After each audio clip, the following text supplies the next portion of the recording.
Serial actress Maheshwari చివరిగా నిండు నూరేళ్ల సావాసం సీరియల్లో మనోహరిగా యాక్ట్ చేసి తర్వాత ప్రెగ్నెన్సీ వల్ల సీరియల్ నుంచి తప్పుకున్నారనమాట.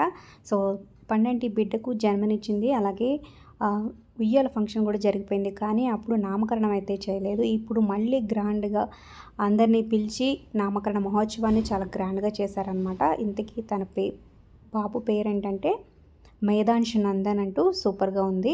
సో, బుల్లితెర నటీనటులు, ఫ్రెండ్స్ అండ్ ఫ్యామిలీస్‌తో చాలా బాగా సెలబ్రేట్ చేశారనే చెప్పొచ్చు. ఆ క్రాడలు గానీ, వీళ్ళ డిజైనర్ శారీస్ గానీ, ఆ కాస్ట్యూమ్స్ అయితే సూపర్‌గా ఉన్నాయి. సో, మీకెలా అనిపించింది పేరు కింద కామెంట్స్ రూపంలో తప్పకుండా తెలియచేయండి. ఒక లైక్ చేసి మా ఛానల్‌ని ఎంకరేజ్ చేయడం మర్చిపోద్దు. మరిన్ని అప్డేట్స్ కోసం సబ్స్క్రైబ్ చేసుకొని పక్కనే ఉన్న బెల్ ఐకాన్ ప్రెస్ చేసి ఆల్ అనే నోటిఫికేషన్స్‌పై క్లిక్ చేయండి.